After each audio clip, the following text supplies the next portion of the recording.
Bueno, bienvenida y bienvenidos. Hoy vamos a tener nuestra actividad acostumbrada del miércoles, solo que en esta sede alterna.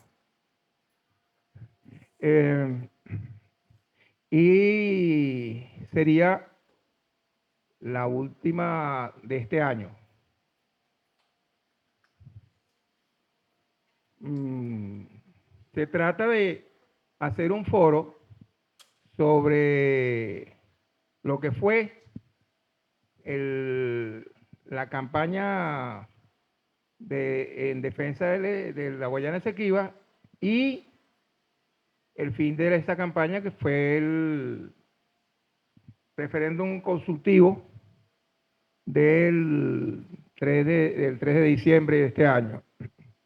Lo vamos a hacer con personal, con trabajadores y trabajadoras del Centro Internacional Miranda. Estaba previsto que viniera Anabel Díaz H., pero tuvo un percance doméstico y no puede venir.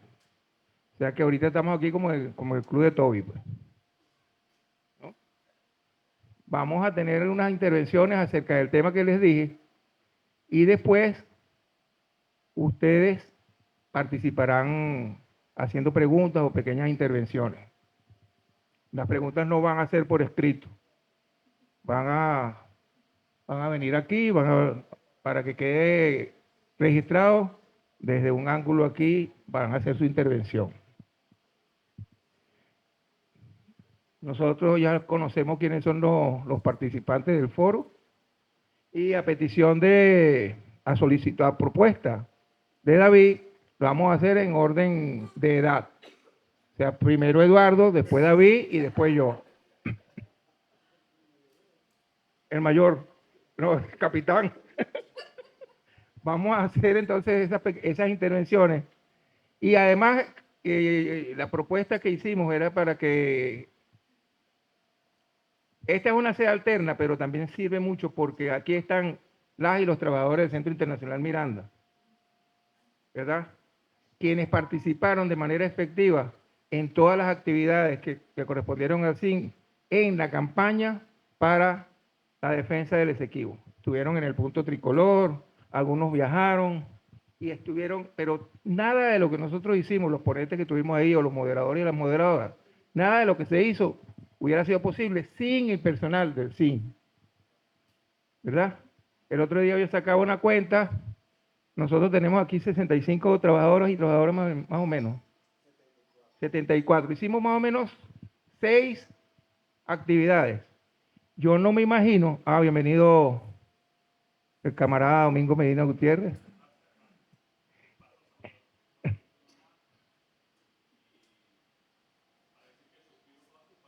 Ok, gracias.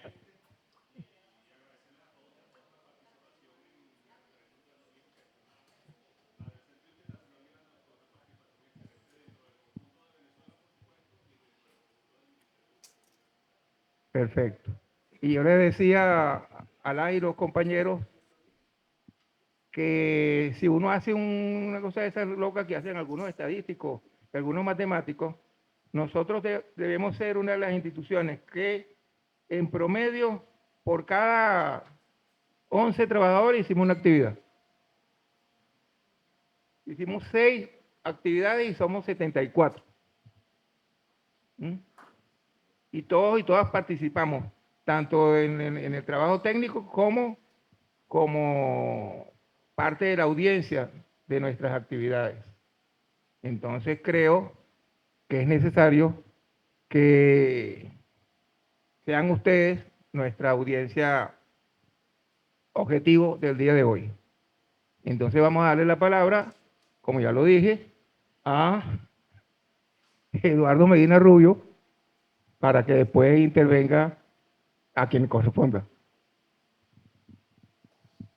Bueno, buenos días. Me complace mucho estar presente en esta reunión con el equipo completo del Centro Internacional Miranda, quien ha demostrado a lo largo precisamente de esta campaña del sur, pudiéramos decir. Esta campaña por el Esequibo cumplió, yo creo que, bueno, como corresponde a su estatura política e intelectual, cumplió en las pasadas semanas una labor importante desde el punto de vista divulgativo, porque tuvimos la oportunidad de realizar 4 o 5 encuentros allí en la Plaza El Venezolano, lo cual permitió impregnar estos actos también, digamos, de la presencia del pueblo, parte importante del pueblo de Caracas, que se mueve con frecuencia en esos predios. En el caso de lo que nos concierne hoy, nos convoca esta mañana, tengo, mejor dicho, la convicción de que desde anoche cambiaron absolutamente los parámetros por donde se movía el pensamiento y se movía, digamos, la actitud en relación a lo que íbamos a decir hoy. En mi caso concreto, es decir, lo digo por mí. Tenía otro esquema para desarrollar hoy que tenía muchísimo que ver con lo que habíamos hablado precisamente las semanas anteriores. Pero con las palabras de anoche del presidente de la República, que no dudo en calificar que expresaron el talante de jefe de Estado que tiene nuestro presidente, pienso que cambia radicalmente el sentido, digamos, de esta reunión, porque está contenida, digamos, lo que tenemos frente al futuro está contenido en las 9 propuestas que hizo el jefe de Estado anoche. Eso me parece que es fundamental decirlo hoy para que estemos ubicados en qué es lo que vamos, es decir, no es que yo no pienso hablar del Esequibo, yo quiero hablar de los 9 propósitos que están implícitos en el discurso del presidente de anoche. Creo que eso es esencial. Unas propuestas, unas 9 propuestas que se tienen que traducir en acciones a partir precisamente de los resultados del referéndum. Un referéndum al cual llegamos después de muchas acciones también de convocatoria del pueblo, de convocatoria de todos nosotros y de difusión de la idea que teníamos y que tenemos, que seguimos teniendo de lo que es el Esequibo para Venezuela.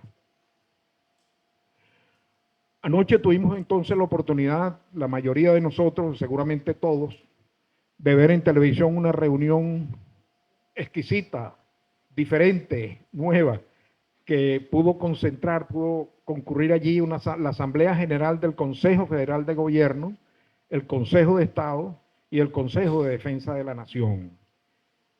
Eso, por supuesto, con la presencia del Parlamento venezolano y de otras personalidades del gobierno y de la oposición.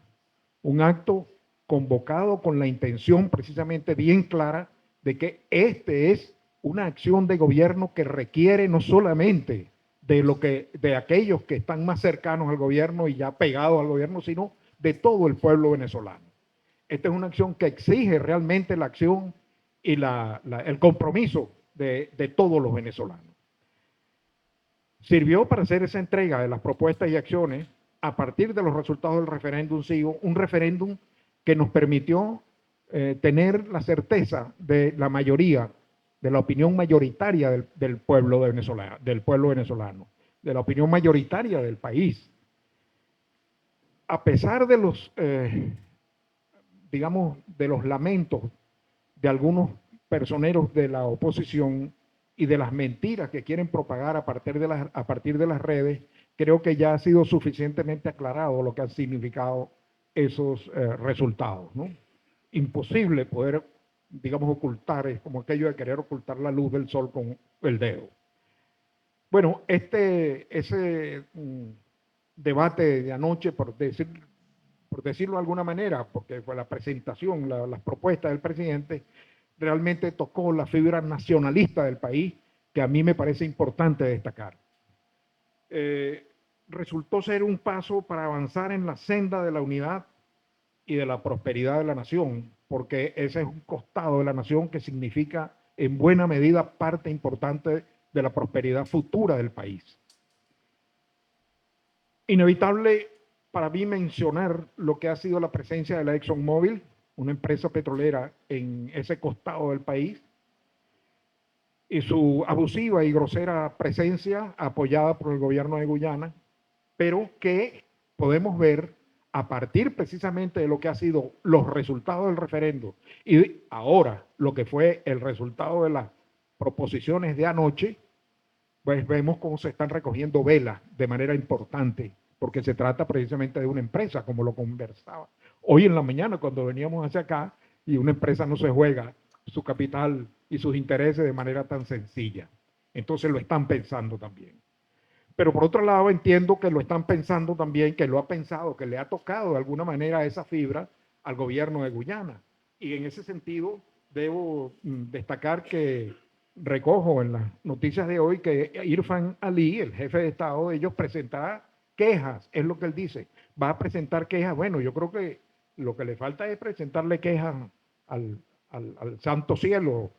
Le presentará quejas al Consejo de Seguridad de las Naciones Unidas, lo cual me parece muy bien, porque precisamente allí es donde radica la verdad de lo que es el Acuerdo de Ginebra. Muy bueno que vayan a las Naciones Unidas, porque si hay un comportamiento prístino, claro, definitivo por parte de las Naciones Unidas, tiene que ser precisamente refrendar, recoger lo esencial del Acuerdo de Ginebra. Piensa también hacer, formular quejas ante la Organización de Estados Americanos, frente a CARICOM, que está de más decirlo, frente a Estados Unidos, por supuesto, si Estados Unidos y el Comando Sur es quien le está dando mayor apoyo a la posición de Guyana, desde luego que tiene que buscar el apoyo y la queja ante los Estados Unidos. Piensa hacer una queja también frente a Brasil, piensa hacer una queja ante Francia y, desde luego, no tengo por qué decirlo, frente al Comando Sur. Y el sentido esencial de esa queja es denunciar a Venezuela porque se ha declarado, según este gobierno de Guyana, fuera de la ley.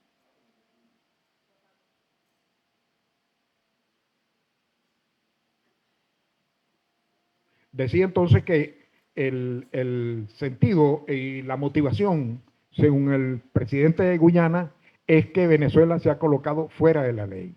Para que ustedes tengan una idea de por dónde van, digamos, el despropósito de la acción política de ese gobierno.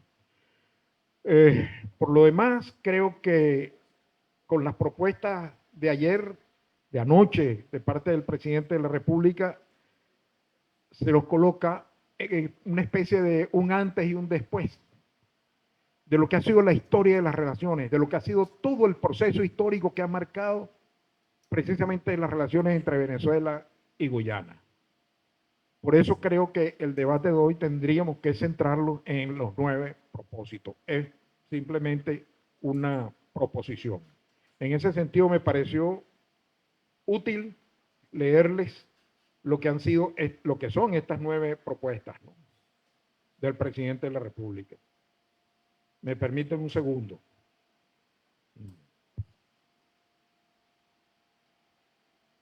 Las propuestas emitidas por nuestro presidente, siguiendo el mandato de la consulta realizada a los venezolanos y venezolanas el día domingo 3 de diciembre, son las siguientes. 1. Nombramiento de una alta comisión por la defensa de la Guayana Esequiba, coordinada por Delcy Rodríguez, vicepresidenta, incorporándose a esta las universidades, sectores religiosos, políticos, etc. Es posible que me falten algunas cosas porque fue tomado anoche mismo del programa. Segundo, activar de inmediato el debate y aprobación de la ley orgánica para la defensa de la Guayana Esequiba. Ley orgánica para la defensa de la Guayana Esequiba. Esto es importante porque hemos insistido, y el gobierno venezolano ha insistido, que insistimos en la diplomacia de paz, y frente a este proceso particularmente ejercemos una diplomacia de paz. Pero, desde luego, eso no impide precisamente la aprobación de una ley orgánica de la defensa de la Guayana Esequiba. 3. Se deciden áreas de desarrollo integral, una zona de defensa integral con sede en Tumeremo. 4. El mayor general Rodríguez Cabello como autoridad única de Guayana Esequiba en el pueblo de Tumeremo fue designado anoche como eso, como autoridad única. Se crea una PDVSA Esequibo y una CBG Esequibo, Corporación Venezolana de Guayana, vamos a decir el brazo Esequibo de la Corporación Venezolana de Guayana y de PDVSA, ambas cosas muy importantes. 6. Un nuevo mapa oficial completo en todas las escuelas para distribuir en liceos, universidades, etcétera. Ese nuevo mapa lo tienen ustedes seguramente cada uno en su dispositivo electrónico porque ya comenzó a salir desde anoche mismo. Un nuevo mapa que está prácticamente obviando las rayitas aquellas, ¿no?, que señalaban el territorio en reclamación. 7. Un plan de acción, de atención social de la población de la Guayana Esequiba. Una nueva oficina del SAIME en Tumeremo para la población de la Guayana Esequiba. 8. Una ley especial para que las empresas que Guayana les dio concesión se deben retirar en 3 meses. Hay un plazo de 3 meses para que se retiren las empresas que están operando en áreas que están en delimitación o sujetas a delimitación. Y 9, la recuperación del tema ambiental del área de la Guayana Esequiba. Es decir, se aprueba una Asamblea Nacional decretando áreas y nuevos parques nacionales. Lo saben ustedes, desde el punto de vista de la naturaleza y del uso de la naturaleza, este es un territorio sumamente rico en proporciones increíbles en mucho de lo que son los recursos naturales, pero depende de cuál sea el uso que se le dé a eso para que permanezca en el tiempo. Y hay constancia precisamente del deterioro en algunas áreas, particularmente en lo que tiene que ver en las áreas marinas. Bueno, con estas 9 propuestas del gobierno en esta primera oportunidad, por lo menos, yo termino mi intervención y quedo dispuesto para nuevas de acuerdo a preguntas, a intervenciones, a acciones, críticas, cuestionamientos, etcétera.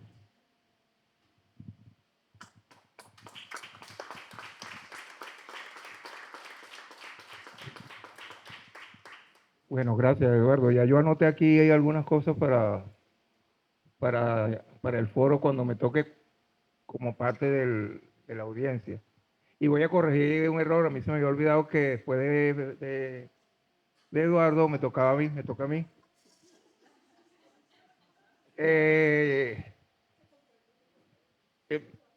el 3 de diciembre pasó un hecho demasiado importante en la historia de nuestro país. Hoy se cumplen, creo que 25 años desde cuando elegimos por primera vez al comandante Chávez. Hoy es 6 de diciembre. Fue en el 98 que lo elegimos. Ok. 25 años, un cuarto de siglo.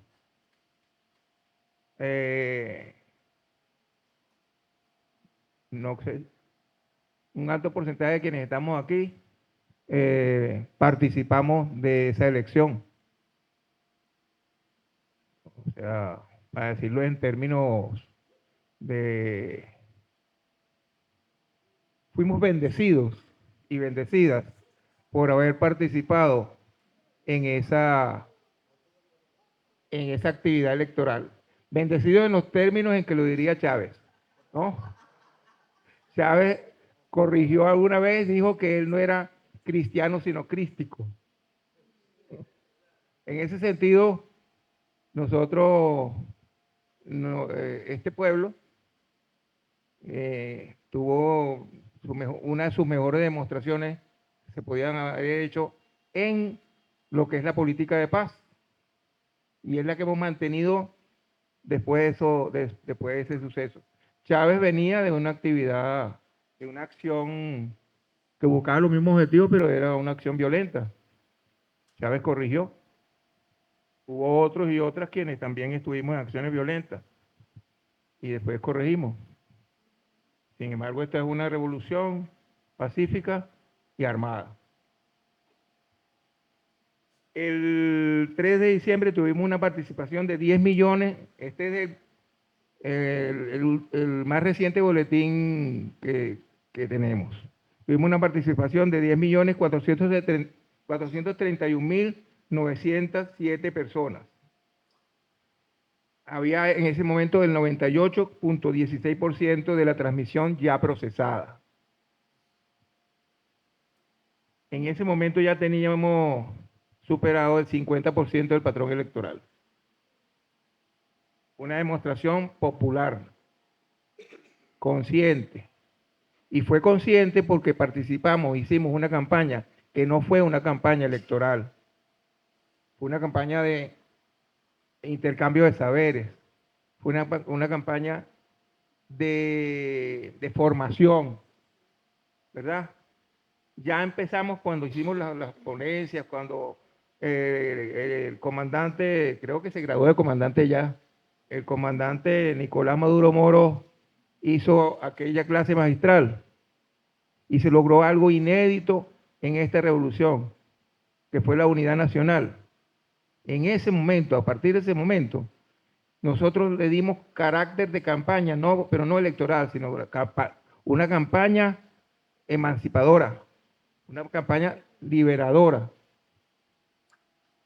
Así como hubo la campaña de Carabobo y la batalla de Carabobo, nosotros hicimos la campaña por la defensa del Esequibo y el 3 de diciembre fue la batalla. Pero cuando terminó la batalla, cuando la batalla de Carabobo, ¿verdad? Se terminaba la campaña Carabobo y compensaba la campaña del sur. Esto que estamos haciendo hoy es el inicio de la campaña que nos va a llevar a que sea reconocida la Guayana Esequiba como parte del territorio nacional. Estamos viviendo el séptimo momento que hablaba, el momento histórico que lo hablaba ayer Nicolás Maduro y que lo dijo el propio domingo 3 de diciembre en la noche. Entonces estamos en campaña porque el próximo evento es con la Corte Internacional de Justicia en abril del año 2024. Sin embargo, el 8 de abril. Sin embargo, en mi análisis me da que ha cambiado demasiado la correlación de fuerzas y ha cambiado demasiado como para que ahí hagan algo.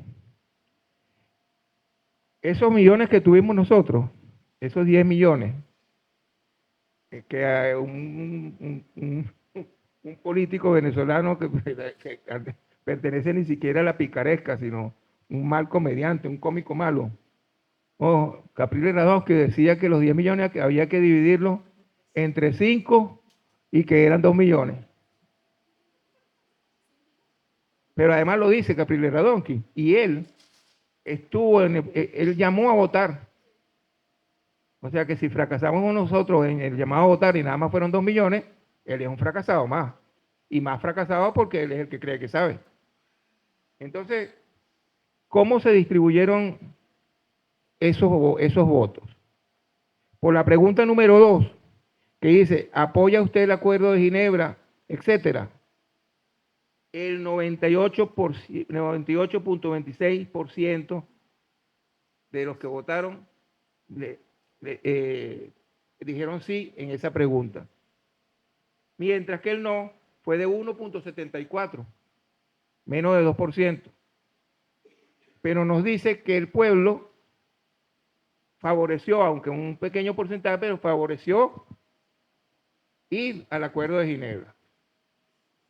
De alguna manera el pueblo votó por la paz, porque el Acuerdo de Ginebra lo que plantea es que nos tenemos que reunir en torno al diálogo y para que haya beneficios para las dos naciones y llegar a acuerdos. La siguiente pregunta fue la número 1, que tuvo el 97.99% y es la que niega el laudo arbitral de París de 1899. O sea, votaron en un pequeño porcentaje, pero la pregunta que tuvo mayor respuesta fue esa, y segundo, negar el laudo arbitral. La pregunta número 4 que está usted de acuerdo en oponerse por todos los medios a la pretensión de disponer, a la pretensión de Guyana de disponer unilateralmente de un mar pendiente por delimitar. Esa, que era una de las preguntas que decían que la gente iba a negar más, fue la tercera. Sacó el 96.34%. O sea, los venezolanos y las venezolanas no nos dejamos. Después, la pregunta que todo el mundo creyó que hasta podíamos perder ahí, fue la número 4, que es el 96.33%, que le dijo, esto sí lo voy a leer completo, ¿está usted de acuerdo con la creación del Estado de Guayana Esequiba y se desarrolla un plan acelerado para la atención integral de la población actual y futura en ese territorio que incluya, entre otros, el otorgamiento de la ciudadanía y cédula de identidad venezolana conforme al Acuerdo de Ginebra y el derecho internacional, incorporando en consecuencia dicho Estado en el mapa del territorio venezolano? 5 de las propuestas de Nicolás Maduro ayer están directamente relacionadas con esa pregunta. Y demostró el pueblo venezolano que si votó en la número 1 por la paz, que es el Acuerdo de Ginebra, no votó en el cuarto lugar por la que nos habían dicho que era guerrerista. Es un pueblo que entendió perfectamente bien que votaba por la paz, pero que no iba a dejar eso nada más que en una propuesta. Aquí están las acciones y lo demuestra Nicolás Maduro ayer cuando le dice al Consejo Federal de Gobierno eso. Y para concluir esa parte, ¿qué pasó? La pregunta número 3, que es, ¿está usted de acuerdo con la posición histórica de Venezuela de no reconocer la jurisdicción de la Corte Internacional de Justicia? Esa fue la número 5, ¿verdad? Algunos decían que era una verdad de perogrullo, pero la gente de todas maneras, el 96% de los habitantes le dieron el sí a esa pregunta. Entonces, para lo que viene ahora, para los futuros, nosotros y nosotras debemos de alguna manera enfocarnos en cómo votamos cada pregunta, ¿verdad? Y en donde creamos que estuvimos débiles, ahora que viene es la acción, fortalecer. Realmente no estuvimos débiles en ninguno de los chavistas y las chavistas tenemos un problema, que si no ganamos por paliza, ¿ah? Oye, qué raro, ¿no? No, nosotros ganamos y mejor, por paliza. Eso trajo, ese triunfo por paliza, trajo unas reacciones interesantes. Esto es lo que yo creo que iba a decir Anabel, porque yo pertenezco a un grupo de discusión de coyuntura con Anabel y esto lo discutimos el lunes, ¿no? En relación a, bueno, la coyuntura del momento. La coyuntura del momento el lunes y todavía es la Guayana Esequiba. Ella dice, hay una nueva realidad. La primera, la Corte Internacional de Justicia, que seguramente había hecho cálculos parecidos a los que teníamos nosotros, y había algunos que decíamos que íbamos a sacar 10 millones, hizo sus cálculos. Y el viernes, 2 días antes de que se hiciera el acto del referéndum, emitió una, no sé qué hizo, qué fue lo que emitió, hizo un comunicado, una cosa de esa que, donde realmente decía que no se iba a meter en eso, que se diera el referéndum y tal y qué sé yo. Nosotros lo interpretamos como una victoria. En lo simbólico, en el plano comunicacional, fue una victoria. Ahora, yo tengo la idea de que ellos sabían que nosotros íbamos a hacer referéndum y sus cálculos le daban que íbamos a arrollar. Entonces, mejor dejemos eso así, porque ellos vienen duros, es el 8 de abril de 2024. Además, antes, la vicepresidenta de la República, vicepresidenta ejecutiva, Delcy Rodríguez, le había puesto una carga de profundidad cuando demostró que uno de los jueces, el juez rumano, había sido canciller de Rumanía y había aceptado a Guaidó. Entonces, ¿qué mejor que decirnos a nosotros, hagan su referéndum y le lavó la cara a este juez? Esa es mi opinión. Yo no creo en la Corte Internacional de Justicia para nada y esos vienen con todo. Pero también hay una situación que yo creo que es la siguiente. Después del domingo 3 de diciembre, el nombre siempre se me olvida, se llama Mohamed Irfan Ali. La Exxon lo dejó solo. Lo dejaron solo. Porque como habíamos dicho antes, en Guyana no manda Mohamed Irfan Ali, manda la Exxon. Y la Exxon es como decir la junta directiva. Este Mohamed Irfan Ali es el manager del equipo. Si no me sirve, te cambio. Una tarea que tenemos nosotros que no la pudimos resolver el domingo, el lunes en la reunión que tuvimos es ¿cuándo son las elecciones en la República Cooperativa de Guyana?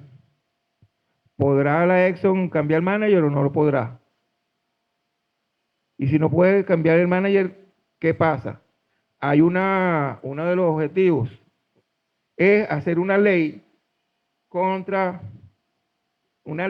que detenga, ¿verdad?, la acción de las empresas petroleras en el territorio en disputa y aún en aguas territoriales nuestras.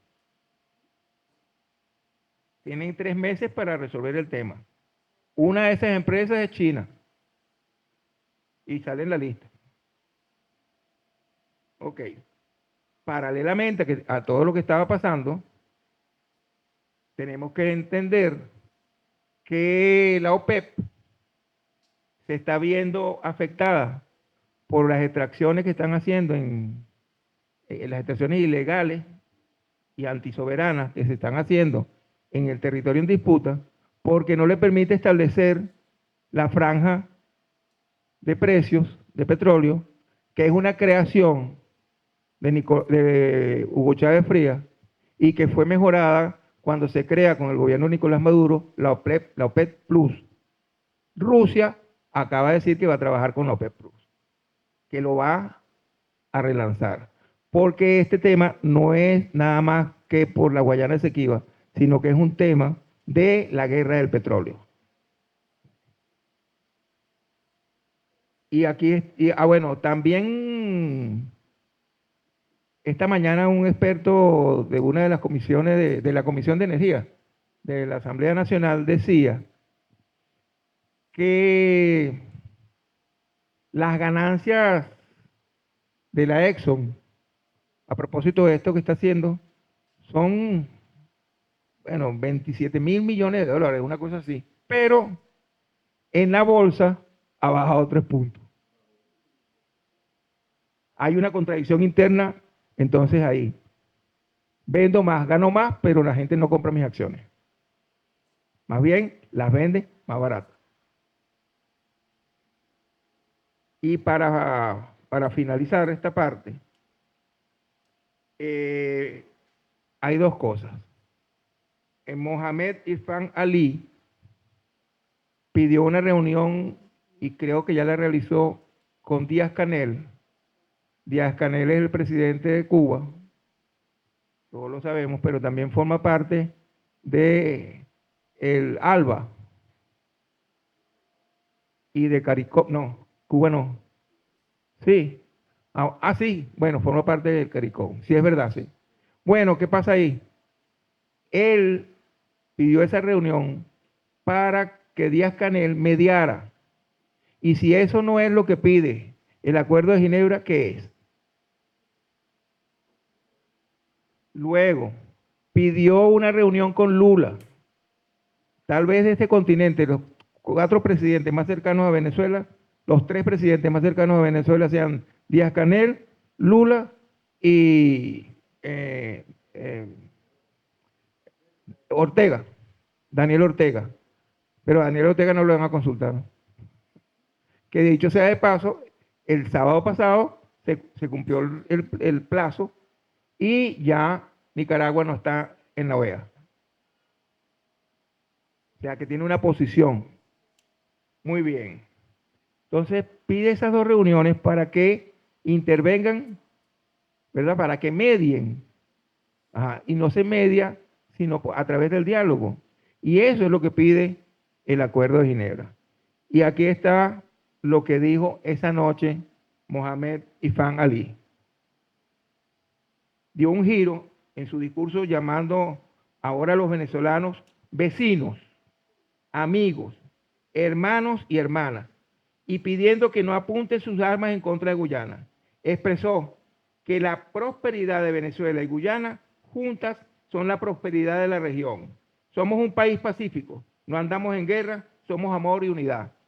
Mohamed Ifan Ali, el mismo que llamó al Comando Sur, el mismo que llevó el tema de la Corte Internacional de Justicia. Entonces, a lo mejor quiere que no lo cambien de manera, sino que juegan otra liga. Eso que pide él es lo que dice el acuerdo de Ginebra. No nombró para nada a la Corte Internacional de Justicia. Y cuando venían las elecciones, dijo, nosotros no queremos que paren el referéndum, sino que cuidado con lo que hacen con la pregunta 5, cuidado con lo que hacen con la pregunta 3.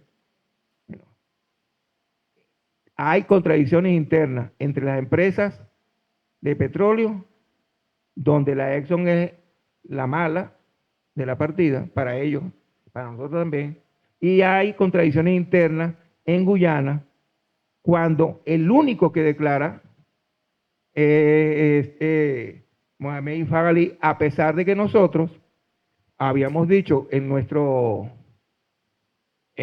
preguntas, habíamos consultado al pueblo acerca de qué pasaba con la extracción de petróleo de la zona en reclamación y de nuestras aguas territoriales. Pero lo que viene de aquí en adelante, creo yo, que debe ser discutir, implantar las 9 propuestas del presidente, que hoy la Asamblea ya está con la número 2 del debate de la ley orgánica. Bueno, y no se ha parado esto. Esto es un punto de inflexión y continúa. Esta historia continuará. Okay. Ahora sí le toca al más joven de la partida.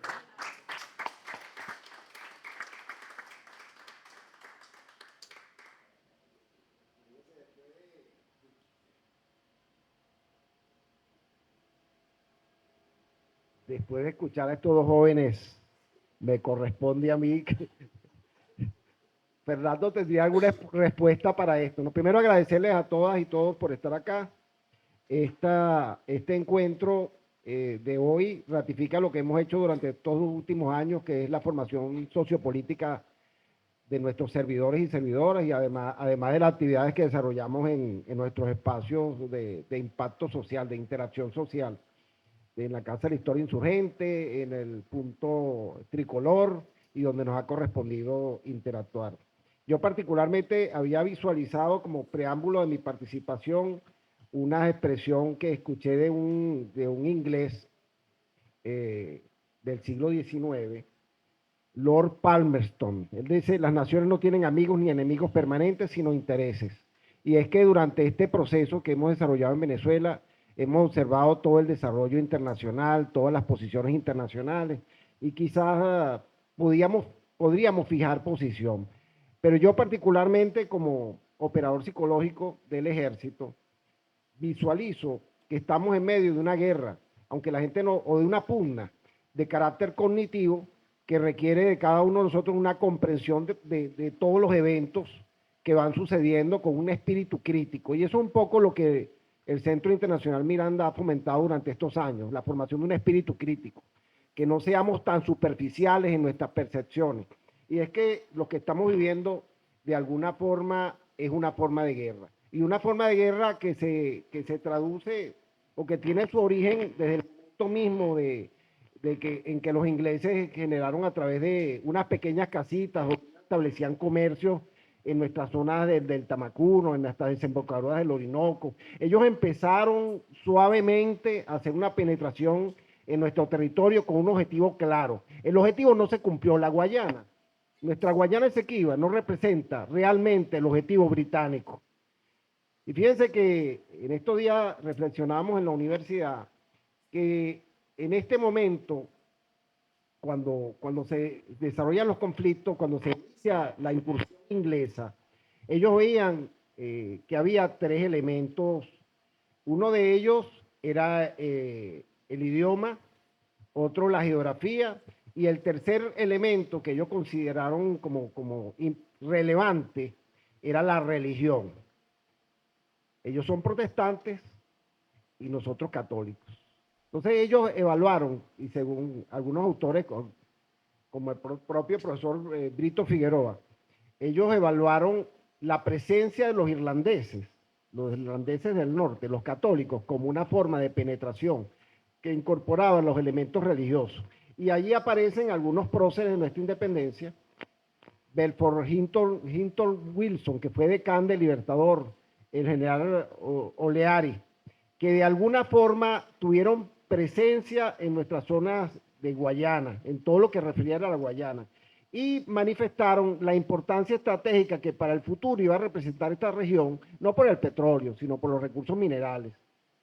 Y desde entonces empezó toda esa incursión histórica que hoy presentamos y que nos trae esta pugna histórica, en la que tenemos que tener una posición monolítica, y eso lo hemos dicho en los puntos tricolor y en los espacios donde hemos tenido que interactuar. La posición monolítica del pueblo venezolano es vital en este proceso que estamos desarrollando. En el momento que nosotros divergemos por asuntos demográficos, por asuntos políticos, por el asunto que queramos, estamos haciendo el mal servicio a la República, porque en medio de esta guerra cognitiva que estamos desarrollando en este momento, lo que nos permitirá lograr objetivos estratégicos positivos es precisamente la fusión de todos los venezolanos. Y esa fusión afortunadamente se materializó en las elecciones, en el proceso consultivo del 3 de diciembre. Y particularmente como abogado, reflexionaba desde el domingo, estaba buscando la forma de la transición y veía que solamente mediante una reforma constitucional podíamos hacerlo. Sin embargo, la Constitución incorpora a la Capitanía General de Venezuela como punto básico de nuestra república en términos territoriales, y eso hace que la Constitución sea un documento válido que consolide la materialización de nuestra Guayana Esequiba como parte de hecho de nuestro territorio. Sin embargo, afortunadamente en la actuación del presidente del día de ayer, vemos cómo él incorpora elementos como la creación de una ley orgánica para la protección de esta zona, lo que constituye una estrategia válida, correcta y de pasos agigantados a lo que debemos hacer en lo inmediato, además de todos los procesos que ya el profesor Eduardo ha mencionado de manera clara en su participación. Entonces estamos en un momento donde debemos continuar con nuestro espíritu crítico, pero sumando positivamente a todo el proceso de construcción de nuestra nueva república y de nuestros nuevos espacios geográficos, o de nuestros antiguos espacios geográficos que se consolidaban o que se consolidan en esta época histórica. Cuando en 1861, en medio de los preámbulos de una guerra federal, un connotado grupo de venezolanos emitió una comunicación al Reino Unido informándoles, y voy a mencionar algunos. Son hechos, esta es parte del extracto del texto del profesor Víctor Figueroa, que afortunadamente recopiló el documento, que no lo voy a leer por razones temporales, pero sí que lo voy a mencionar. Hubo una serie de venezolanos que se manifestaron en contra del proceso que se estaba construyendo en la República en torno a la federación. Sin embargo, este grupo de venezolanos, encabezados por Manuel Felipe de Tovar, Pedro Gual, Pacífico Gual, Nicomedes Zuloaga, Juan José Mendoza, Francisco Lamadrid, Federico Núñez de Aguilar y Aureliano Otañez, redactó un documento implorando la intervención de una potencia extranjera y ofreciendo entre jirones del territorio patrio a cambio del orden y el respeto de sus propiedades amenazadas. En el contexto del documento, que es bastante extenso, yo marqué alguna frase que sintetiza lo que algunos venezolanos todavía no han entendido en torno a lo que queremos los venezolanos. Ellos manifiestan este vasto territorio, perdón, la Guayana venezolana es un país más extenso que Francia. Este vasto territorio que linda con la Guayana inglesa y que puede decirse que está desierto, está llamado a tener una gran importancia en la América del Sur. Aquel suelo es también aurífero. Diversas minas de este metal se han descubierto recientemente. Fin de la cita. Entonces, en 1861, este connotado grupo venezolano, entreguista, le facilitó al Reino Unido, mediante su participación, mediante una acción interventora, la posesión pacífica y útil de un territorio nacional. Hoy, en el año 2023, los que estamos en esta tierra, tenemos la obligación, primero, de conocer la historia, porque eso nos permite no repetirla, y en segundo lugar, entender la posición estratégica y ventajosa que hemos asumido cuando decidimos participar y protagonizar este hecho inédito de la construcción de un referendo consultivo para consolidar ante el mundo una posición monolítica, cosa que anteriormente no se había materializado, y ese me parece que es el gran aporte de este evento, ¿no? Materializar una posición nacional sobre un territorio que no estamos dispuestos a vencer. Yo particularmente, cuando veo las acciones, veo acciones militares, que fui formado, y entiendo que las acciones militares no son de fusiles, son acciones pacíficas, pero con un gran contenido nacional que estamos obligados a mantener y preservar como venezolanos. Entonces, déjeme ver si se me falta algún elemento adicional. Bueno, finalmente agradecer a Xavier al tener esta iniciativa de convocarnos a esta actividad.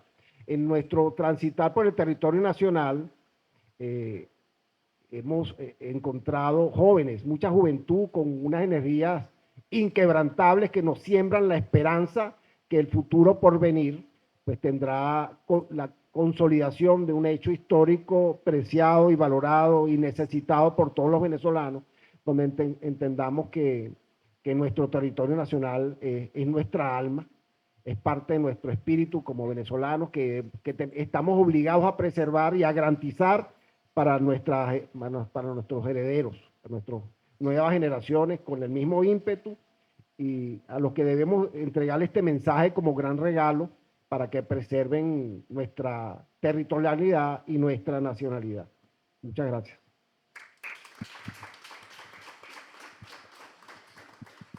Bueno, antes de que empecemos con el derecho de palabra, le voy a decir algo. Nosotros ayer nada más nos pusimos de acuerdo en que íbamos a hablar aquí. Cada quien tenía su ángulo de visión, ¿no? Y creo que eso también habla de la compenetración que hay en nuestro equipo. No solamente los que estamos de las y los, bueno, faltó Anabel y bueno, aquí los que estamos aquí de este lado de la cámara o de la audiencia, ¿no? Sino también quienes hacen posible que actividades como esta se den. O sea, algunos estamos o están en la vanguardia y otros en la retaguardia, ¿no? Pero no hay triunfo sin vanguardia y no hay triunfo sin retaguardia. Entonces ahora vamos a darle la palabra a algunos de los que están en la retaguardia en este momento. ¿Quién interviene primero? La idea es que se traslade hasta aquí para poder tener el registro audiovisual.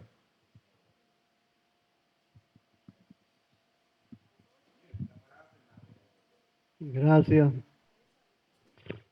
Bueno, yo creo que nosotros estamos ante un hecho histórico importantísimo en el devenir de la patria venezolana, porque se han consolidado muchas ideas, muchos elementos que estaban dispersos en nuestra historia y que por fin se nota cómo un Estado, un gobierno congruentemente defiende verdaderamente los intereses de la patria.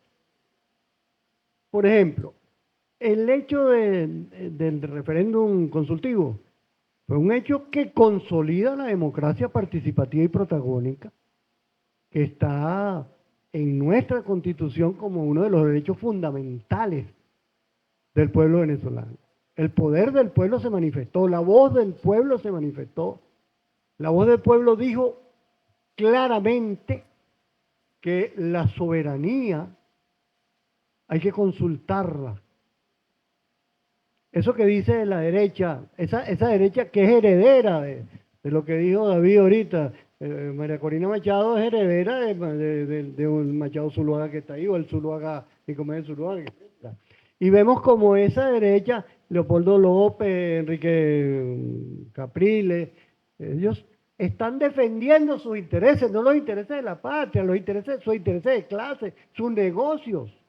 Lo mismo que hicieron sus antepasados. Y entonces nos enfrentamos a los dos modelos, pues.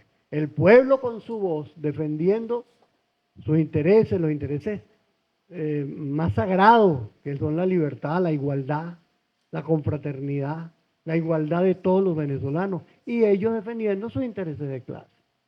Es el mismo hecho histórico que se repite, pero aquí se consolidó algo muy importante, que es que cuando la voz del pueblo se expresa, es vinculante, porque dice que no es vinculante. ¿Cómo que no es vinculante? Cuando tú dices, te expresas ante una cosa, claro que es vinculante.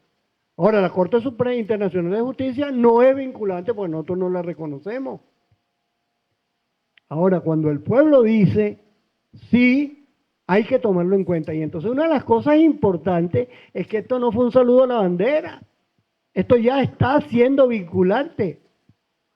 Y entonces ellos tienen razón cuando dicen una cosa, porque es que políticamente Maduro los pasea, los torea, les da unas lecciones extraordinarias, porque, ok, ellos dicen, la soberanía no se consulta, se ejerce. Bueno, Maduro consultó y lo está ejerciendo con lo que hicieron ayer.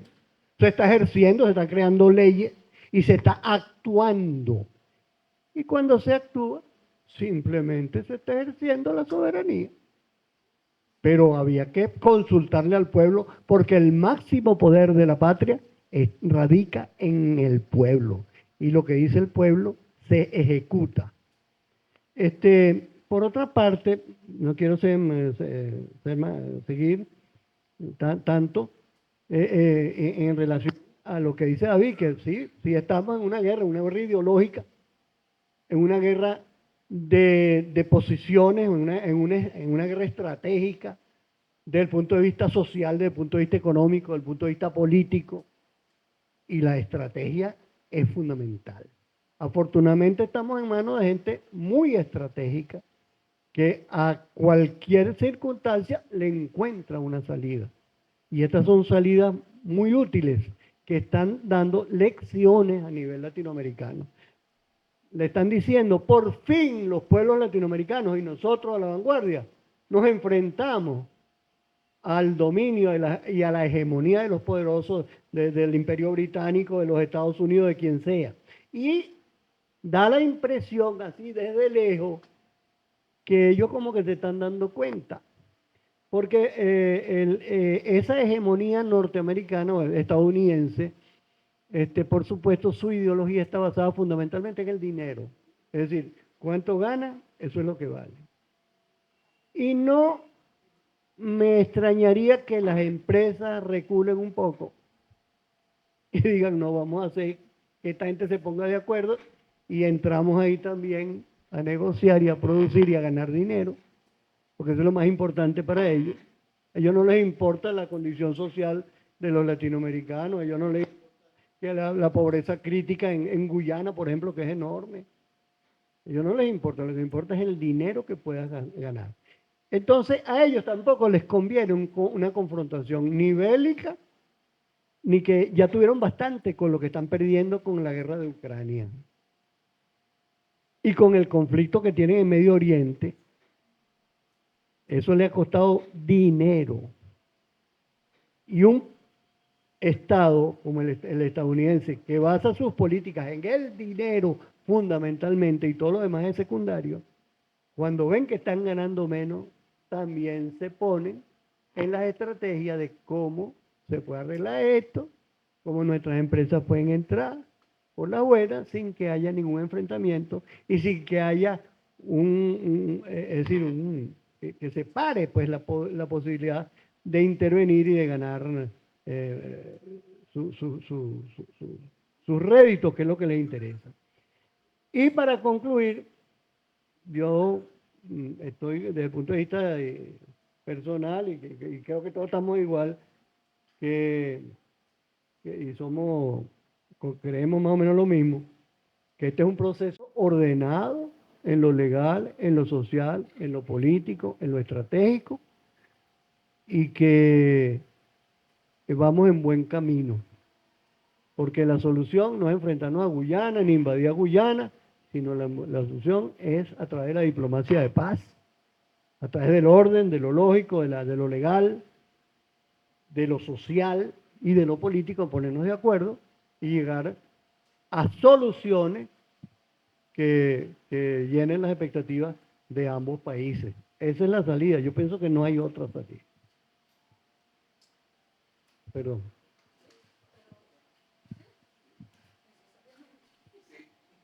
¿Se sienta aquí? Cómo no, gracias, capitán, gracias. Muy amable. Bueno, muy buenos días. A mí me gustaría resaltar dos aspectos. Por supuesto que refrendo las palabras de los camaradas que me precedieron. Bien importante el fenómeno y el hecho que vivimos el domingo 3 de diciembre. Pero hay algo que si se ha dicho de una manera, yo lo quiero enfatizar. La jugada en el tablero geopolítico internacional que hizo Nicolás Maduro es brillante. Brillante en el sentido de que nos implicó a todas y todos. O sea que no solamente fue una acción de los más cercanos, como aquí ya lo han dicho, sino que fue una participación nacional. El hecho de que él esté tomando las decisiones tan rápido es otro hecho que nos llama la atención, ¿verdad? No se está esperando ni 3 días para ya tener ese plan de ruta a seguir. En una oportunidad yo les escribía y decía que acciones como esta implican que todos actuemos en callapa. Y eso fue una callapa lo que hicimos a nivel nacional. Y en ese sentido, el otro punto que quiero resaltar para no volver a decir lo que han dicho los compañeros, es la participación del sector universitario. El haber conformado ese comando que conformó el presidente y el haberse dado unas claras orientaciones para participar todo el país, desde los consejos estadales de educación universitaria, desde los CEU, hubo una participación total de todas las instituciones educativas universitarias en el hecho que, como bien lo señaló Xavier, fue un hecho formativo, fue un hecho de compartir saberes. Todos aquí podemos escribir 2 cuartillas acerca de los sucesos. Todos lo podemos hacer. Todos están en pleno conocimiento qué pasó aquí desde 1492 hasta el 2023. Todos vivimos esos ciclos. Brillante, ¿cómo se llama en la parte histórica cuando hay segmentos? Periodización, gracias, maestro, que nos dio también el presidente Maduro y que nos señaló periodos que, bueno, que de una u otra manera eso ya entró a ser parte del conocimiento de todas y cada una de los que estamos viviendo en este país, independientemente de su distingo de color, de credo, de creencias, de militancia.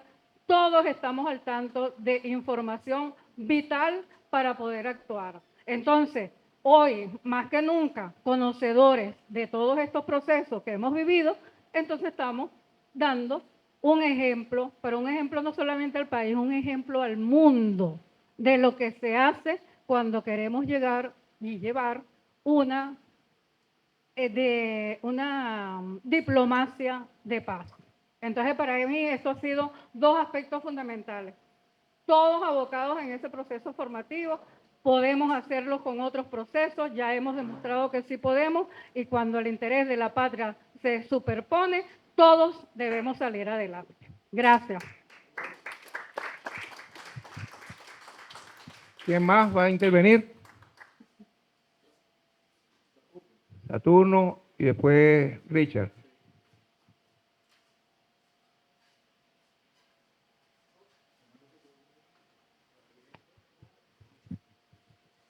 Buenos días. Bueno, en principio comparto las proposiciones que los compañeros han hecho en torno a la nueva estrategia geopolítica del presidente Maduro sobre la Guayana Esequiba. Pero yo quiero hacer también mención a algo que muchas veces se omite.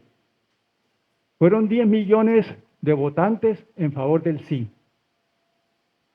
¿Y los otros 10 millones dónde están? Eso que no fueron a votar. ¿Acaso no se puede eso interpretar como un no? Vamos a leer desde el punto de vista demográfico electoral, ¿verdad? Darle una lectura semánticamente política de esos que no fueron a votar por X, Y, Z razón. Eso no se puede subestimar, porque eso están allí. Porque el enemigo está en todas partes porque es ubicuo. El asunto es si nosotros también podemos estar allí en un momento determinado para controlar la situación.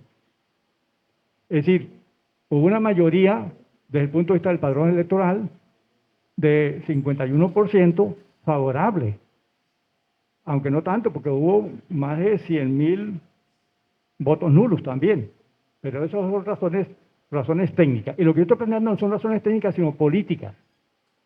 Los otros 10 millones y pico que no fueron a votar no existen desde el punto de vista demográfico y político.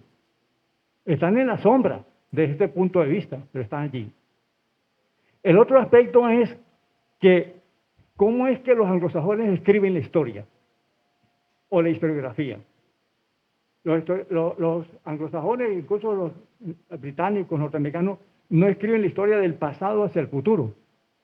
Es lo que escriben la historiografía. Ellos escriben la historia del futuro hacia el pasado. Porque como decía Henry Bergson, como no se puede meter en una estructura mental o cartesiana el descubrir de los acontecimientos, pues hay que contar con algo que se llama la intuición y la imaginación. Cuando se crea la doctrina Monroe, ellos no están pensando en el pasado, ellos están pensando en el futuro. Entonces están creando el futuro hacia el pasado, o si se quiere más bien hacia el presente. Nosotros no tenemos esa metodología porque la imaginación y la intuición historiográfica no nos sirve quizás para construir, o no lo hemos ido a utilizar para construir la memoria.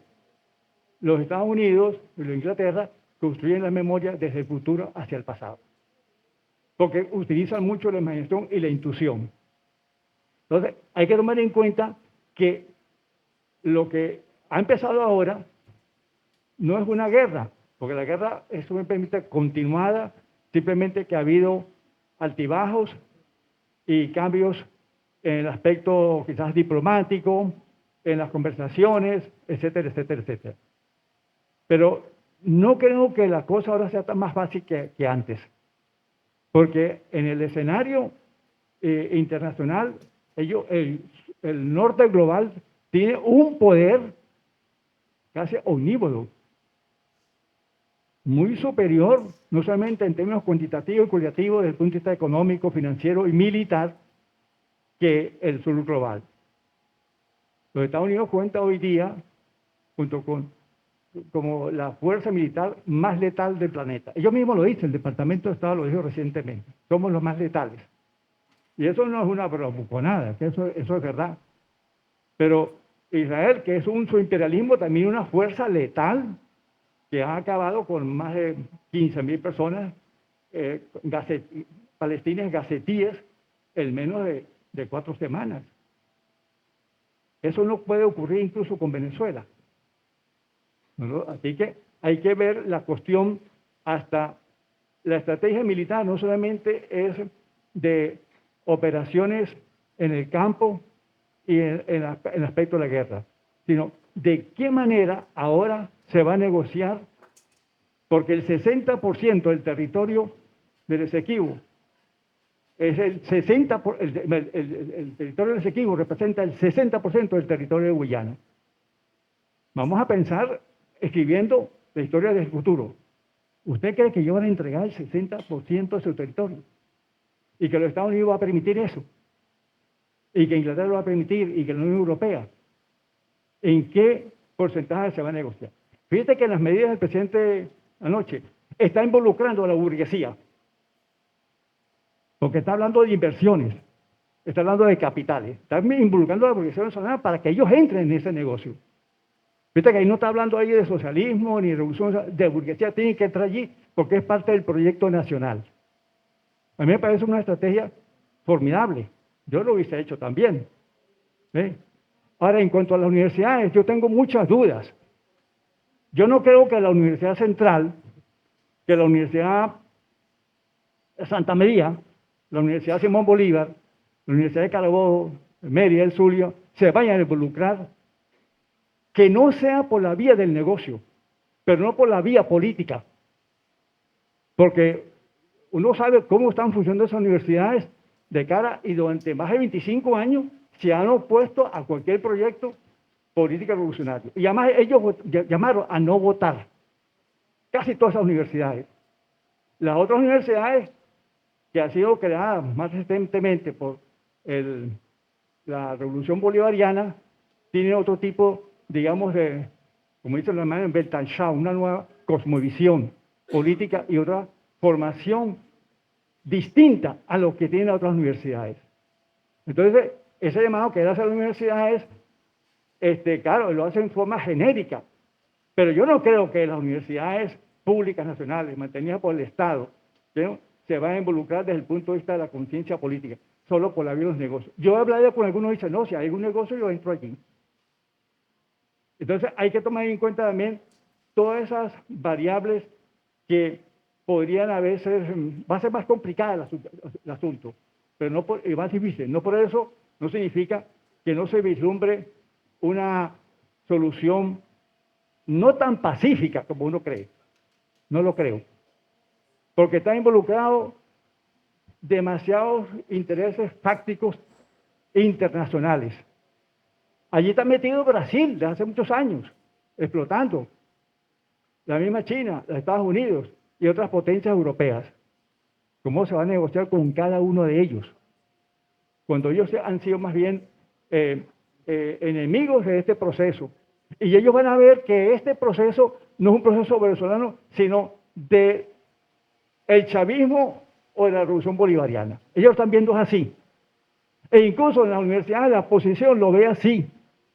E incluso profesores que uno son de geografía, son de historia, que uno supone que tienen una mayor conciencia y memoria política mejor desarrollada que cualquier otro ciudadano común, también lo piensan así. Bueno, hasta aquí. Cualquier cosa diré más tarde. Voy a poner una intervención para comentar algunas de las cosas y continuamos con Richard. Yo creo que el marco en que se contextualiza la elección del 3 de diciembre marcó de alguna manera como un cambio cultural, porque nos estamos refiriendo a un referéndum. Si uno ve las cifras históricas del comportamiento electoral en los referéndums anteriores, lo que pasó ahora fue fundamental. Fue algo que marca la historia, ¿no? No había otra forma de comparación, porque aquí cada voto asistió al referéndum, cada votante, ¿verdad? La mitad de los venezolanos, el 50%, el 51% participó. Hay un 49% que no participó. Es verdad que tenemos que verlo, pero tenemos que verlo de manera propositiva desde el punto de vista de que en los referéndums no va nadie. Venezuela tiene un comportamiento, Venezuela y varios países del mundo, que son como presidencialistas en las elecciones. En este momento no hubo presidencialismo y sin embargo el 51% de los venezolanos, que antes el 51% de los venezolanos podía ser 6 millones, ahora son 10 millones y medio de los que votan. Entonces, en ese contexto hay que estudiar el comportamiento electoral, es verdad, pero también hay que entender que dimos un paso gigantesco por algo que no tenía que ver, sino básicamente con lo simbólico. Es anoche cuando a ese comportamiento simbólico le encontramos concreción revolucionaria. Lo de la historiografía anglo, yo estoy totalmente de acuerdo, pero sucede que nosotros tenemos 25 años con un gobierno hablando de historia insurgente. Y cuando se habla de historia insurgente, se habla de historia futura.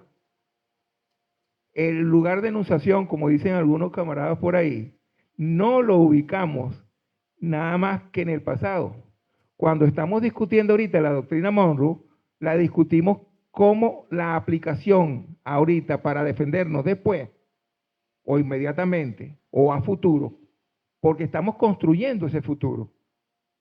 Bolívar, cuando se plantea el discurso de Angostura, no está haciendo historiografía del pasado, está proponiendo algo que se discute todavía, que es la integración. Luis Brito dice que hay dos formas de integración, la de los acólitos del imperio y la de los que no nos calamos a los imperios. La doctrina Monroe empezó en una pelea, eso es lo que yo entiendo, en una pelea entre los imperios. América para los americanos, se la dijo Monroe y Quincy, se la plantearon a Holanda, se lo plantearon a España, se lo plantearon a Inglaterra. No se metan aquí, es América para los americanos. Pero después de que estos imperios negociaron entre ellos, incluso lo que llamaba la Guayana Esequiba y lo que hoy es Guyana, después de eso, nosotros no somos americanos. Y entonces América para los americanos del norte, que no sea México.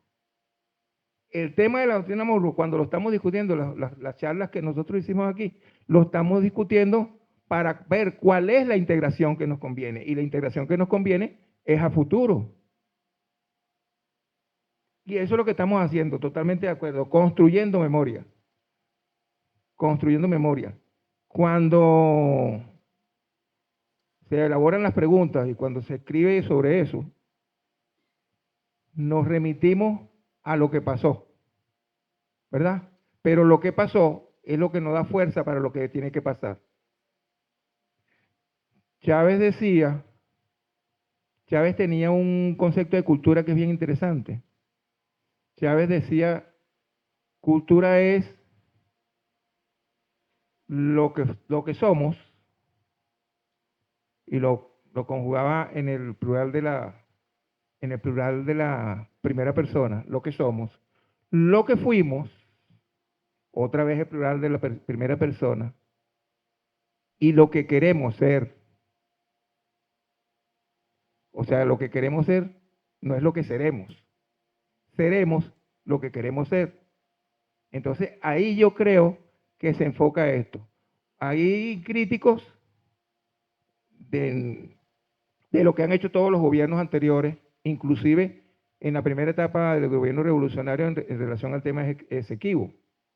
Hay críticas y hay gente que apunta que es probable que no podamos ganar. Lo dice. Nosotros sabemos que nos asiste la razón, aunque la correlación de fuerza es otra cosa. Pero nosotros sabemos también que las contradicciones que tenemos nosotros, que son contradicciones de carácter radical, a lo interno de las fuerzas imperiales hay contradicciones. Y evidentemente que estamos en una guerra. La guerra que nosotros estamos viviendo ahorita, que la tenemos 25 años viviendo, y Cuba tiene 60, y Nicaragua no sé cuánto tiempo, pero que ahorita entra en efervescencia, es porque nosotros no hemos perdido. O sea, estamos ganando. Entonces, ¿qué pasa ahí? La expresión de la guerra por el gas es Ucrania e Israel. La expresión de la guerra por el petróleo en este momento es Venezuela. Pero también está Brasil. ¿A qué apuntará Brasil? Y el porcentaje de territorio, evidentemente que es algo que se tiene que negociar, pero se tiene que negociar. Se tiene que negociar, se tiene que discutir.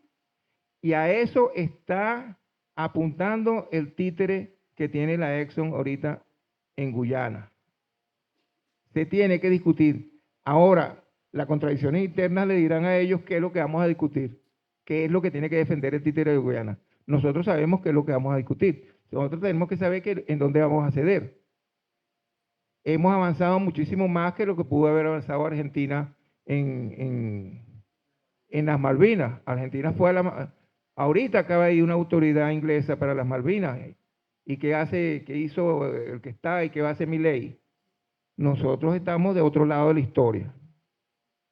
Con respecto a las universidades, yo soy muy crítico de las universidades, pero hay un elemento que tiene que ver con las universidades que sucedió hace poco. Una universidad, que es la universidad más importante del país, dicen algunos, llamó a unas elecciones internas, fueron un fracaso total la primera vez. Y la siguiente vez fue un fracaso más total, porque la siguiente vez eligieron a un rector que hizo un discurso ambiguo, ¿verdad? Pero que el 80% de las personas que votaron en esas elecciones, ¿verdad? Mejor dicho, el 80% de los posibles votantes, las posibles votantes, no fue. Ese rector ganó con mucho menos del 20%, porque eran 7 candidatos. Entonces, el comportamiento de la universidad es una cosa y el comportamiento de los universitarios es otra. Evidentemente que hay unas universidades que van por el negocio. Eso está claro. Ahora, si nosotros nos atrevemos a negociar con el, ¿cómo que se llama el dueño del Caracas? Cisneros. Yo vi a Cisneros con la franela de la defensa del Esequibo y vi el domingo a Venevisión, a Globovisión, a el otro, Televen, que es el principal, a todos ellos en un acuerdo nacional. Ahora, ¿qué pasa?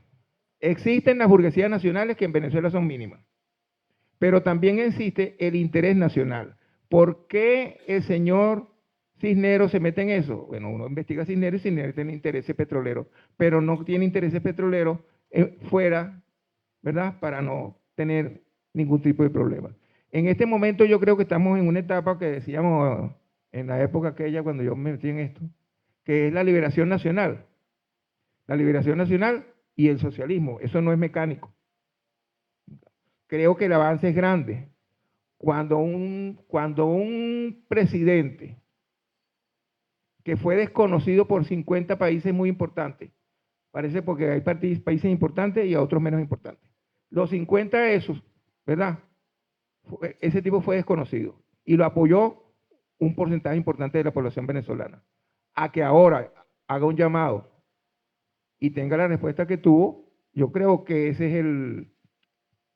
el elemento importante, el elemento a resaltar. Y hay otra cosa, que es que no está pasando esto en Venezuela nada más.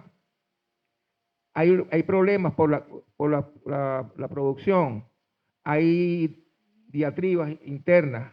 En Brasil está con Presal, en Argentina con Vaca Muerta, para hablar de petróleo. En Panamá, el pueblo, aliado o al lado de los sindicatos y de los gremios docentes, logró que se haga una ley nacional contra el neoextractivismo que se está haciendo en Panamá, cuyo gobierno fue derrotado. También la Exxon perdió en Ecuador. Entonces, la situación es que querrámoslo o no, mejor dicho, que como nosotros lo queremos, todos y todos los que estamos aquí, hay un renacer importante de la soberanía. A mí no me gusta la palabra esa progresismo ni nada por el estilo, ni eso que inventamos nosotros, si gobiernos progresistas y tal. Pero esos gobiernos progresistas son mucho más soberanos que los otros gobiernos. Entonces, yo creo que el contexto mundial es el que nos va a hacer entender algunas cosas. Ucrania es un ejemplo. Francia se opone a muchas de las cosas que le dice el jefe. Bueno, porque el jefe no es el jefe. Yo creo que Macron es más jefe en Francia que Biden en los Estados Unidos. Hay un resquebrajamiento ahí. Nosotros nos acabamos de reunir con el gobierno de Trinidad para hacer con Trinidad lo que proponemos con el otro país. Entonces, por ahí creo que los tiros. Me disculpan la cuestión porque aquí me tocó ser participante y moderador. Gracias, profe. Bueno, yo voy a ser bastante concreto en lo que voy a decir. Ya Venezuela viene dando los pasos concretos que tenemos que haber hecho desde hace tiempo atrás, que no se habían hecho en la Cuarta República, para recuperar, como se tiene que hacer, nuestro territorio venezolano. Uno de los temas que yo quiero decir aquí es que recientemente en la Organización de Naciones Unidas se tomó decisiones para eliminar lo que vienen siendo las medidas coercitivas unilaterales establecidas por organizaciones nacionales norteamericanas que perjudican el desarrollo económico de diferentes naciones que han sido sancionadas. Recientemente en la ONU se decidió que las medidas coercitivas establecidas en los Estados Unidos que hacen daño a esos países ya deben ser eliminadas como tal. Eso es algo bueno para nosotros como Estado venezolano. Dos, el profesor había hecho comentario de un compañero que salió en la televisión, que estaba hablando sobre los ingresos que ha tenido la ExxonMobil extrayendo el petróleo en la Guayana Esequiba, que por sí es nuestro petróleo. En el año 2022, ellos sacaron 22.300 millones de dólares. Y ahorita en este año han sacado 54.700 millones de dólares. Esto da un aproximado de 70 y pico mil millones de dólares. ¿Qué ocurre eso? Tomando en cuenta esta extracción de dinero, vamos a decirlo de esta manera, tomando en cuenta como dinero, que por cierto nos hace mucha falta, pienso que Venezuela puede denunciar ante el CIADE a la Exxon por extracción de petróleo porque no tenía un convenio con Venezuela. Ya estamos claros en eso. O sea, ese es un dinero que podemos decir que está ahí disponible para dentro de un tiempo más adelante.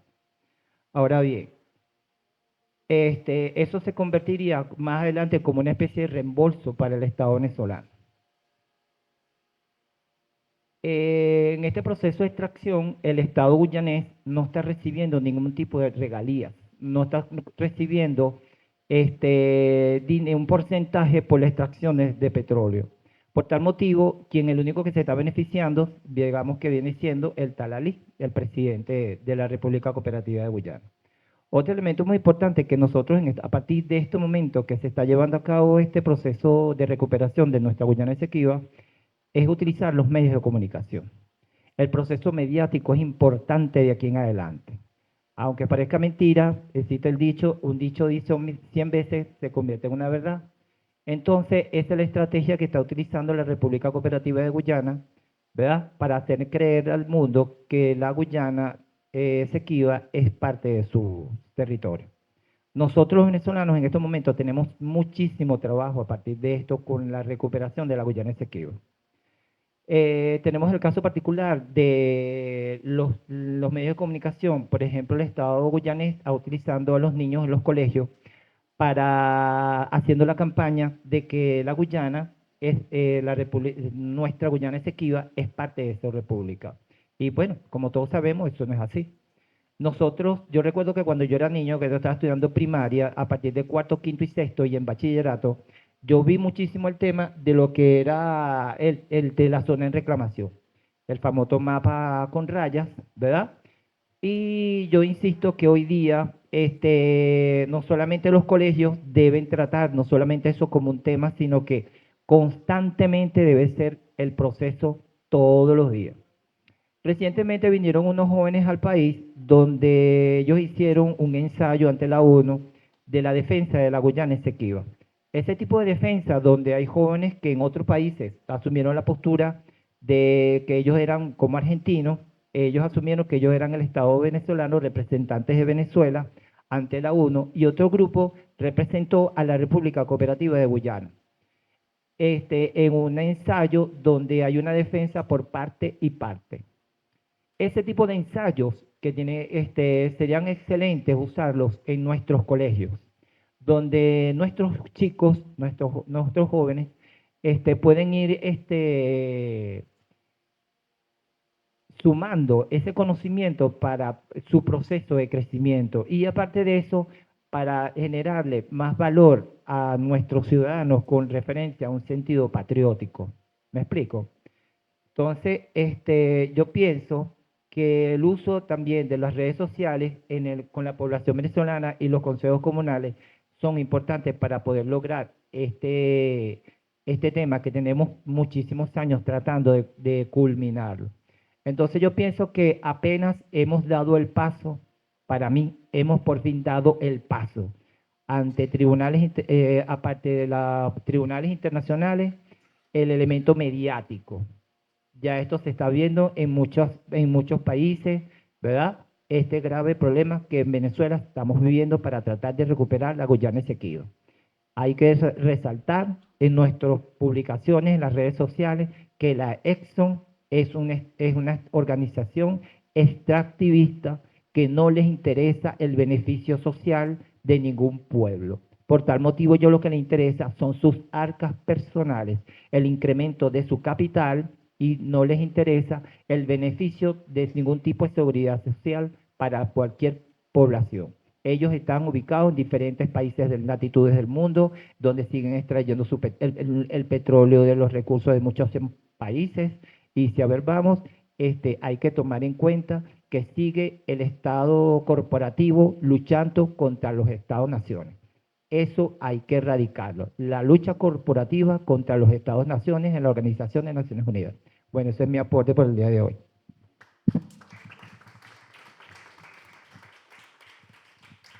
¿Alguien más? Anita.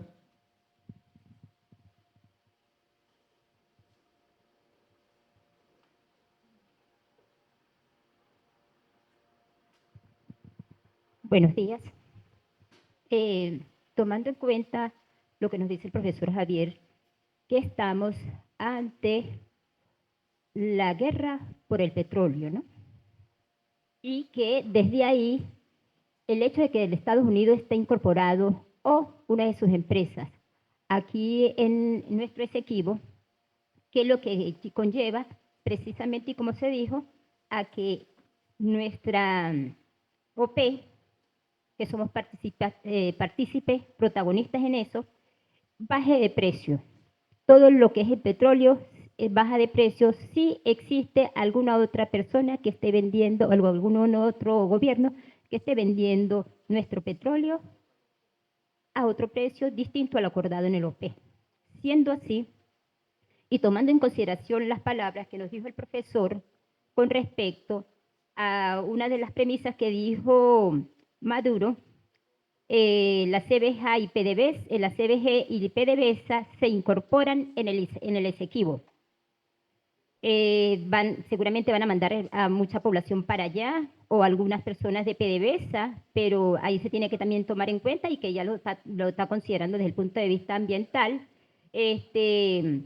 todo lo que, porque yo me imagino que eso debe ser una geografía muy parecida al Salto Ángel, a los Tepuy, alguna cosa por el estilo, no sé, ¿no? Porque es selva, ¿no? Siendo así, todas las premisas en cuanto a salud que se deben de tomar, entre esas la fiebre amarilla y todo lo demás que pienso yo que el Estado está considerando, ¿no? Pero, y aquí viene lo que yo me imagino, ¿no? Y en esa guerra, yo pienso que ahorita va a ser una guerra más allá de psicológica, que lo es una guerra mediática, ¿no? Tratando de decir cosas que no son en el exterior, ¿no? Cómo prepararnos ante eso, porque hemos escuchado lo que dice el Estado venezolano y lo que se dice afuera. Con lo que se dice afuera y las personas que son opositoras al gobierno, seguramente ya vieron que la mosca está metido en todo eso y que no debe ser una persona segura de tomar en consideración. Le digo la mosca porque no vale la pena, y Chávez lo dijo. Águila no caza mosca, así que vamos a decirle lo que es. Ajá. Desde el punto de vista político, esa mujer se entierra. Además de que el Estado no la toma en cuenta porque ella, desde el punto de vista, creo que legal, jurídico, no es considerada. Ajá, no, y el hecho de no tomarla en cuenta en ningún momento, que ella salía y se apartó, no se dijo nunca nada de ello, por ahí hemos ganado esa batalla, ¿no? Eso es algo muy bueno a tomar en consideración. Y desde el punto de vista, si fuese bélico, realmente, si llegáramos a la guerra, yo me pregunto, ¿somos los venezolanos los mismos llaneros que tenía Boves y que tenía Páez? Eso también es una pregunta que yo me hago, ¿no? Porque hemos tenido casi que un siglo de paz en Venezuela, entonces sí me gustaría que se hablara sobre eso. Y vale la pena también considerar las concesiones que se dieron en la época de Gómez, para que más o menos los venezolanos sepan lo que es concesiones, porque a veces no sabemos lo que es concesiones, lo que es enclave, y vale la pena ir revisando todo eso. Gracias. Permiso. Bueno, en el tema de la atención social, es uno de los puntos que trató ayer el comandante Nicolás. En el tema ambiental, está también ahí la etnografía y todo lo que hay que hacer. Nosotros tenemos, la mayoría de los venezolanos no tenemos suficiente información acerca de los habitantes, los pobladores de Guyana y de la Guayana Esequiba, ¿no? Sabemos que hay 8 o 9 etnias allí, ¿verdad? Y que subsisten ahí porque los españoles no ganaron. Entonces los que están ahí son nuestros compatriotas, son nuestros hermanos. A ellos allá no los dejan opinar. A nosotros nos dejaron opinar aquí. Yo no sé, ¿qué? Estamos en el 2023. En el 1023, hace 100 años, No estábamos en guerra. ¿Ah? Ajá. Bueno, y después hubo guerra. Después hubo guerra. Aquí hubo guerra. Creo que los tiempos más o menos de más paz los hemos tenido ahorita. Y sin embargo estamos en guerra. Ahora, lo que yo creo que David lo explicó muchísimo mejor que yo, pero una cosa es una guerra, yo lo noté, cognitiva, y otra cosa es una guerra de aparato, como decíamos nosotros hace tiempo, una confrontación bélica. Yo no sé si ellos se van a atrever. Nosotros no queremos la guerra.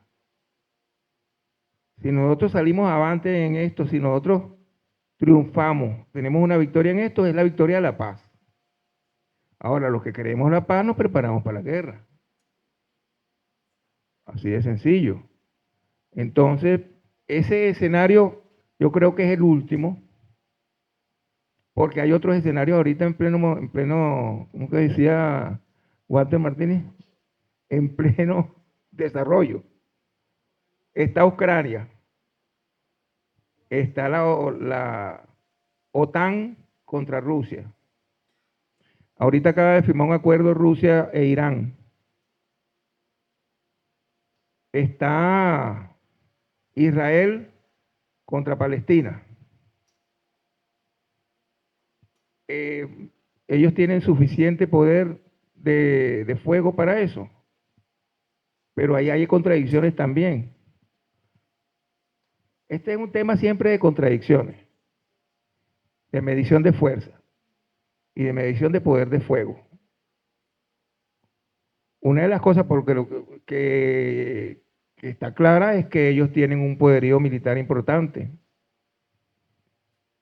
No sé si tienen más poderío militar que Rusia en este momento. Lo que pasa es que sí tienen la disposición a utilizar cualquier tipo de arma y los otros países no. Ese es otro tema. Es un tema de si hay ética o no hay ética en la guerra. Nos dimos cuenta ahorita de que no hay ética, por lo menos del lado de Israel cuando estaba haciendo el intercambio de prisioneros de guerra. Israel tuvo que atrasar la entrega de los rehenes que tenían ellos, de los prisioneros de guerra, porque estaban tan maltratados que no se podían ver. En cambio, los terroristas de Hamas entregaron a esa gente en las mejores condiciones posibles. El tema es fuerte porque ellos son capaces de cualquier cosa. Pero también hay otro tema. Ellos son capaces de cualquier cosa, pero si la ganancia es mayor. Para los Estados Unidos la guerra no importa ganarla o perderla. Para los Estados Unidos lo que les importa es obtener beneficios, es el capital.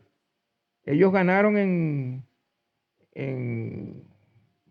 Afganistán. Ellos dicen que no, que sí. Nosotros no sabemos, ¿no? Pero el tema es siempre ese. Es un tema que tiene que ver con la ética, las posiciones políticas ante la situación. A nosotros nos criticaron aquí, yo formo parte de uno de esos críticos, cuando Inglaterra se dio cuenta de que la posición era muy débil, le da la independencia a Guyana, le da la independencia de Guyana y el gobierno de turno de aquí aceptó eso, pero puso que se respetaran los acuerdos, porque ante el mundo íbamos a aparecer como colonialistas. Ellos le están dando la independencia a la colonia, le llaman ellos la colonia británica. Y si nosotros no lo aceptábamos, los colonialistas éramos nosotros. Entonces, esas contradicciones que están allá, ahí tienen que ver con lo simbólico, con el discurso hegemónico que se está dando. Richard acaba de hablar ahorita de las redes sociales. Hay que utilizarlas, pero con mucho cuidado. Ahí ellos por las redes sociales dijeron, no sé si ya lo cambiaron, en Wikipedia creo que fue, en Wikipedia pusieron que el referéndum no era vinculante. ¿No? Y tuvo que salir el presidente de la República a decirle que sí era vinculante. Ellos no, y en estos días Irina me imprimió a mí de Wikipedia unos artículos de la Constitución de la República Bolivariana de Venezuela. La Constitución que tiene Wikipedia es la que dice que es vinculante, pero Wikipedia dice que no es vinculante. Si tú metes ahí para investigar el tema de Israel, entonces dice, la organización terrorista Hamas llega a un acuerdo con el Estado de Israel para el intercambio de rehenes. Pero entonces uno tiene que ir a RT para saber cómo fue el intercambio. Entonces hay una guerra mediática también, pero no es la primera vez que hay una guerra mediática. El Correo del Orinoco existe porque yo tenía en la Gaceta de Caracas. Y eso eran los medios. Y los mártires de Chicago, cuando el 1 de mayo, que por cierto en los Estados Unidos, en Australia y en otro país es el único sitio donde no celebran el 1 de mayo como el Día del Trabajador, fue el Chicago Tribune que dijo que estos tipos eran unos terroristas. La guerra lo que tiene es otra herramienta, pero la guerra mediática siempre ha existido. Ahora, como hay una cosa que ellos llaman globalización, entonces nosotros le creemos más a lo que dice en Wikipedia que a lo que decimos nosotros mismos. Sí, eso es así. En eso estamos y en eso es donde vamos a ganar. Nosotros el escenario lo tenemos que modificar a nuestro favor, haciendo lo que tenemos que hacer. Bueno, yo dudo mucho de que haya una confrontación bélica, pero no dudo de que pueda haber cosas de banderas falsas, operaciones de banderas falsas, intentos de otra cosa. Yo creo, por eso creo que hay que investigar cuándo son las elecciones en Guyana, porque la Exxon y los gringos y los británicos van a cambiar al manager. Y lo van a cambiar o por la vía electoral o por la otra vía. Y si lo cambian por la otra vía, nos van a echar la culpa a nosotros. Así de sencillito es. Ellos ponen un presidente y tal y qué sé yo, y lo reconocen después. Así de sencillo es. Que se lo calen los pueblos, algunos pueblos se lo calan, otros no. Casi ningún pueblo se lo cala. Lo que pasa es que ahorita no tiene el poder de fuego para poder resolver el tema, pero ahí están. A mí me asombró lo que logró el pueblo panameño. Derrotó a las transnacionales. Vamos a ver. Ahorita los vientos soplan a nuestro favor porque 10 millones y medio de personas le dijeron que no. Entonces tienen que ver cómo hacen. Y como ellos sí saben negociar muchas veces, ¿verdad? En 2025 son las elecciones en Guyana. Pero antes del 2025, en 2024, que es la Corte Internacional de Justicia, a principios de 2024, creo, o a este mes, es la repartición es la repartición de las concesiones. Ustedes están apurados. Están apurados. Bueno, yo creo que es suficiente, ¿no? ¿O alguien más quiere hablar? Edgar Parra, nuestro poeta, cantor, va a tocar una pieza. La campaña que se realizó en Venezuela en este último mes fue algo excepcional, algo que debe pasar a los anales de la historia, ya que podemos ver cristalizado en el acto de participación protagónica del pueblo cuando se abocó a participar más de 10 millones de personas. Y también cómo se incrementó el conocimiento en la juventud, en los niños, conociendo el verdadero, la realidad que existe en ese territorio que permanece abandonado por 200 años por la avaricia de un imperio como es el imperio inglés, no permitiendo que Venezuela desarrollara ese territorio para cumplir los objetivos que se tienen implementados en cada nación. Ayer pude participar en el segundo Congreso Internacional de Comunicación que se realizó en la UICON y allí estuve tomándome el atrevimiento de participar por esta organización.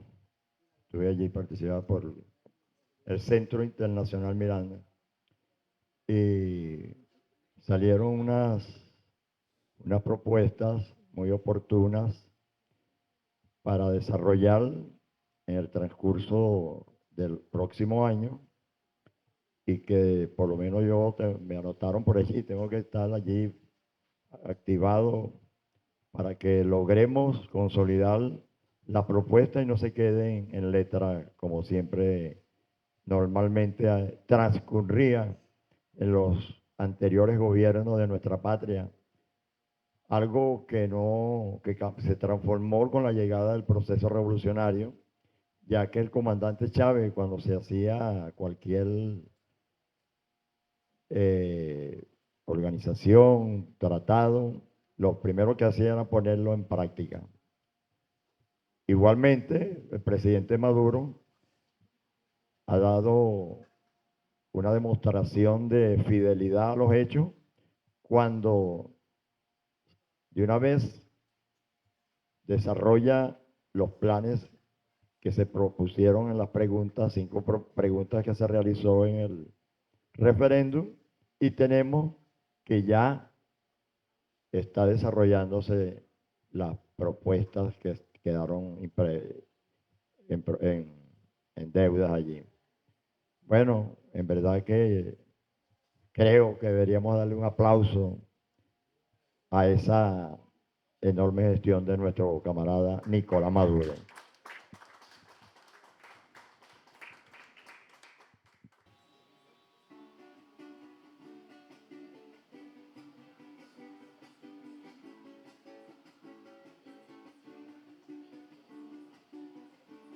El sol de Venezuela nace en el río Esequibo, como lo dice la historia, en documentos y escritos, como lo dice la historia, en documentos y escritos. Ilumina del este hacia el oeste, las selvas, sabanas y los ríos.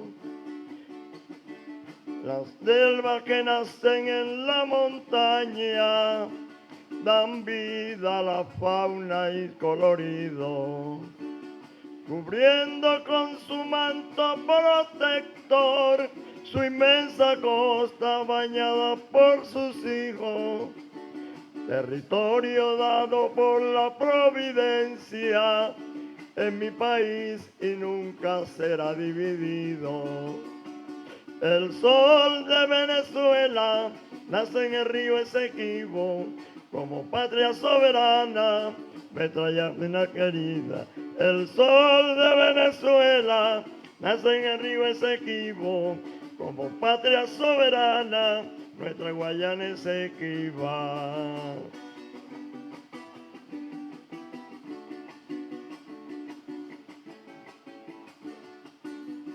Esta canción es la misma expresión del pueblo venezolano para no permitir que ese territorio sea desmembrado.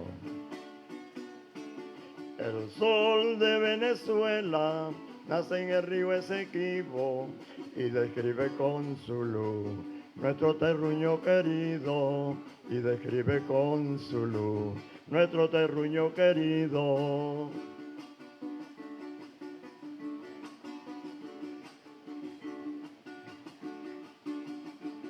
cubriendo con su manto protector su bella costa poblada por sus hijos, territorio dado por la providencia en mi país y nunca será dividido. El sol de Venezuela nace en el río Esequibo, como patria soberana, nuestra Guayana Esequiba. El sol de Venezuela nace en el río Esequibo, como patria soberana, nuestra Guayana Esequiba. ¡Que viva la patria! Thank